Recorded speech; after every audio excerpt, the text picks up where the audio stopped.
Hey everybody, thanks for joining White Dog Outdoors. Today we're going to talk a little bit about how to find lake trout when you're ice fishing. It's the #1 comment we've had on the channel in the last year is how do you know where to go when you go out lake trout fishing? So there's a lot of people who are new to doing this and they feel overwhelmed. It's a large lake that they're going on and they don't know where to go or how to target these fish and just feel a little overwhelmed by it. So that's going to be the goal of today's video. We're going to go through where to get topographical maps, how to read a topographical maps, and then, based on that information, where are we going to go to target those fish? Well, what are likely or better areas potentially based on those maps? Okay, so but first of all, we want to start off with some basics about lake trout behavior. So we want to understand what we're going after, right? And we want to understand their behavior. So first thing to understand is that lake trout are a cold water fish. They prefer water that is in the high 40s to low 50s. So in the summer, that means that the lake trout are going to be confined to the deeper areas of the lake, right? So they're not going to be in the shallows where it's 70, 80 degree water. They're going to be down in the depths. When it comes to winter, the entire lake is cold, right? So that opens up their range a little bit and it can kind of make them sometimes harder to find. I still think there are some basic principles and we'll follow those, but the lake trout could be shallow in the winter, they could be deep in the winter, and they could even be in deep water, but really shallow in that deep water. So they can really be anywhere when it comes to winter fishing. But another thing to understand about lake trout is that they are a predator. They are going to be chasing and feeding on bait fish whenever they're active, okay? So they are not going to sit under a log like a bass would waiting for something to come by and ambush it. Lake trout are cruisers. Big thing to understand about lake trout is they are constantly moving. They are cruisers. They are swimming through that lake and they are looking for those bait fish and they're going to be attacking those bait fish. So I tell people a lot of times, I know a lot of people do a lot of moving when they're ice fishing. I find a good area and I tend to sit there. As long as I'm seeing fish coming through, I tend to sit there because I feel like I'm in a pretty good area and those fish are going to come through to me. Okay, so like we said, lake trout are going to be focusing on bait fish, right? So those bait fish could be anywhere and they might be everywhere too. You might see them in the shallows, you might see them deep. If you're fishing and you see your sonar light up with a bunch of lights, I'm not talking like a couple of like solid marks. Solid marks are generally a larger size fish, but if you see an entire section of your sonar light up with a ton of like little flickering lights, that's bait. So it's probably, if you're in a lake trout that might be most likely in the lakes that I fish, it's going to be smelt. And so I see those and they can be anywhere from 10 feet under the ice, right under the ice, or they can take up half of your graph basically in the middle of the water column even when you're in 100 feet. And then sometimes it's the bottom 10 feet of the water column. So it just shows you that lake trout can be anywhere. Now when I'm fishing, I'm typically fishing on the bottom. I'm fishing on or near the bottom, okay? But watch your sonar. See if you see any individual marks coming through at different depths. That's going to tell you if there's a fish coming through in a different area. And absolutely, if you see something coming through above, reel right up to that fish and go after it. A lot of times we do have those fish chase. In fact, the fish that I'm using for the thumbnail on this video was he was at 80 feet of water, but he was swimming through at 30 feet of water when our buddy reeled up to him and got him to chase and hit. So having said that lake trout can be anywhere in the lake in the winter, I do tend to focus on deeper water in the winter. So for my particular lake, when I'm fishing Lake George, I'm going to 60 feet deep probably to start, and then I'll maybe 70, 80 feet, 100 feet, wherever I am in those particular areas. So, but I am looking for deeper water.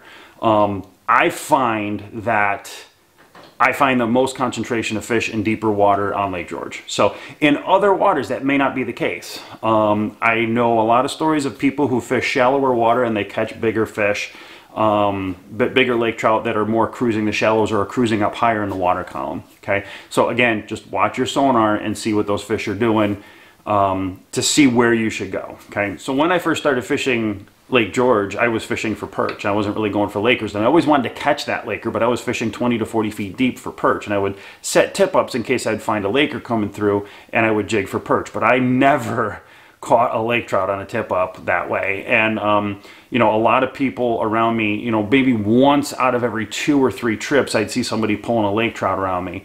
And so, they can be shallow, but I find at least in my waters, it's not as often. So when I first learned to do the chasing technique, we went out to deeper water, and at 60 feet, 70 feet deep, when you're marking fish, you know, you're seeing a much higher volume of fish coming through. So if I'm sitting on a hole and I haven't seen anything come through for half an hour, probably gonna move.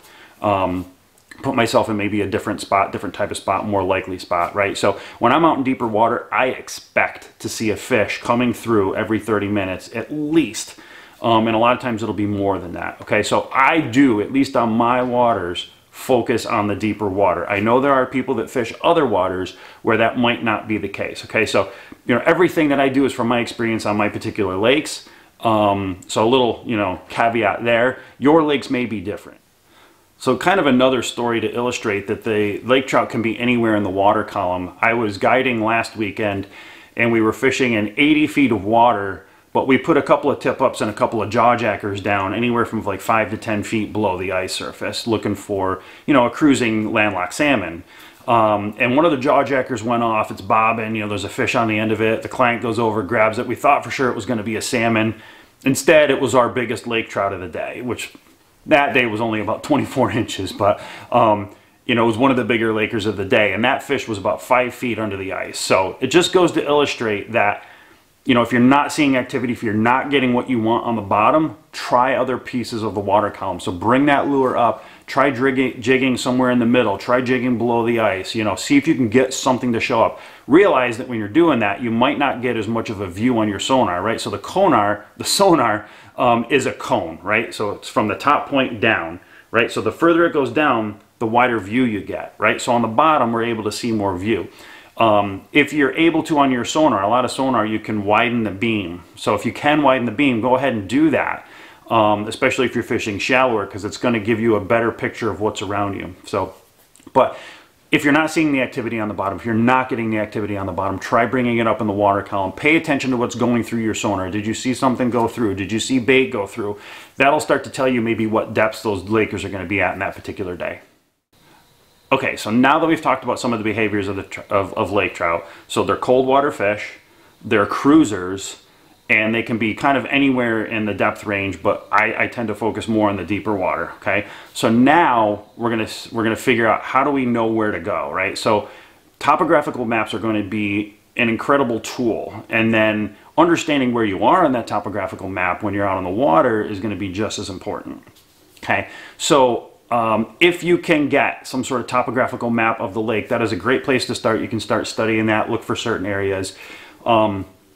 I use an application on my iPhone. It used to be called Navionics Boat USA, but that app apparently is no longer being supported. So I have referenced that in some previous videos. So if you're using that, you can still use it, but you can't download it new, I don't think. So it's now called Navionics Boating, Marine, and Lakes. Okay, and so what I'll say about this app is it is a great tool to have, but it's not 100% accurate. So, you know, take everything with a grain of salt. When you go out, use that to put yourself in an approximate area, drill some holes, take some depth readings, figure out where you are based on that. It will tell you where you are on the map, but I found that not 100% of the maps are really 100% accurate, but they're good enough and they're a really great tool to get you in the right area. Just know that it's not 100% accurate. And some lakes will be better than others on the app. Some lakes, you get down to a certain depth and it shows it's completely flat. You know it's not completely flat, but it shows that. So with some of the maps are incomplete, but that app is definitely a great place to start. It is very good for Lake George. Okay, so now we have our maps, right? So we either have a topographical map. Here I'm using the Navionics Boating, Marine, and Lakes map. And then when you're using this app, by the way, if you hit this little arrow down in the bottom left, you'll be able to see that it'll put you exactly where you are. It'll use your location. It'll put you exactly on that map of where you are. That part does seem to be pretty accurate. Okay, so now that we have our topographical maps, we want to be able to learn how to read these maps. Okay, so the first thing to understand about a topographical map is that the different lines that you're seeing are the depth lines. Right, so these are your contour lines.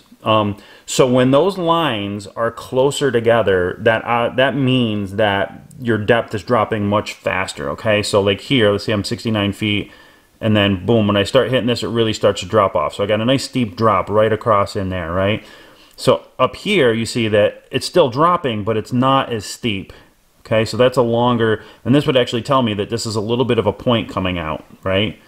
Okay, So then I drop into here, and then I'm in my deep water. Now look how there's hardly any lines out here, right? This is super flat out here. Okay, so this would be called a flat. Okay, so one thing to understand about lake trout when they're cruising, they're usually cruising at a certain depth. Okay, so that depth is, you know, whether it's 70 feet, 80 feet, 90 feet, whatever. You know, in this area, I would assume it'd be somewhere between 70 and 90 feet. And basically, if I put myself somewhere where those lines are congregating, then I have a good chance of having those fish come by me, regardless if they're cruising at 70 or if they're cruising at 90. They're still going to be able to see, I'm going to be in range, and they're going to see my bait, and they're probably going to come check it out. Okay, so I like to put myself close to those areas where those lines are stacked up. So basically what I'm doing is I'm looking for something that's going to congregate those fish. I'm looking for funnels or choke points, right? So another thing you'll see is I got a steep drop here, I got a steep drop here, and then I got a little bit of a area that comes back in here. So this is an area where this would funnel the fish. Fish coming in from either side are going to funnel. Fish coming in from the main lake, you know, so this is kind of an area that can potentially trap bait if they're chasing bait along the bottom or whatever like that, and then the walls kind of close in around the bait, you know, on three sides. That's a really good area. So I look for anything that could be different, right? So this is kind of a little bit of a ditch, a little bit of a back area. Anything that's different that's going to potentially, you know, it's something more interesting for those fish. It's going to hold those fish a little bit better. So I kind of tend to key on areas like that. Okay, you notice I've actually got it marked because I try to fish there. Okay, I also like to be in areas where I have multiple options. Okay, so if I want to, I've got this little nook here, but I can go out along the steeper drop here, or I can even go out on the flat if I want to. So I have a few options available to me in this particular location. Okay. Okay, so this is another area that I would potentially target. This is an area called an inside turn. So this is, again, is something different. In this particular area, I was fishing up here along the drop, and when I wasn't really getting too much activity, and I came down around here, and you see how those contour lines curve as you get toward the bottom of the screen. That's what they call an inside turn. Again, it's an area that can trap bait fish. It's something different than the flat area or the straight, you know, drop off that was ahead of it. In that particular area, when I focused in on that inside turn, so I wasn't getting a whole lot of activity, and I said, all right, I need to find something that's a little better than this. I went to this inside turn, and that's where I had my best activity for the day. Okay, so inside turns are, again, another funnel, another choke point. They're another something in the water that you could potentially target to try to find fish. All right, so this area is what I would consider a ditch. You can see it sharply drops on either side, and in the middle is a ditch. This is, again, another area where there's a funnel that potentially funnels fish in and traps bait. So this is definitely an area that I would try. What I would say in here, when you're in a ditch and you've got steep banks on either side, one of the things to understand about your sonar unit is the width of the beam. So if you're, you know, in the middle here, and you've got a wide beam, and you're in, you know, I think that's like 80 something feet of water there, that beam potentially is going to hit the sides of the canyon walls, essentially. And so what it's going to do is it's going to cause readings to look a little bit different. It might show the shallower end of what it's seeing as the bottom, or it might even ricochet some of that beam back and forth, and you might see a lot of disturbance on the sonar. So in a particular case when you're in a ditch like this, I would see if you can narrow the beam so that it's not hitting the side walls. It's kind of the same thing if you're really close to any drop off, is that you might want to narrow the beam or put yourself a little further off the drop off so you're not getting that interference from the beam bouncing off those sidewalls. Okay, so this particular spot, this offers a decent amount of opportunity for you. There's a lot of different types of areas. I have a drop off up here in the upper part. I have a drop off down here in the lower part, another steep drop off over here on the other side, and then I have an inside turn here. I have an inside turn here. I even have a flat if I want to move out in here, and I have this whole flat out here. I have a lot of options in an area like this. So, you know, look at the topographical maps, look at the app, see if you can find areas that are going to give you some options.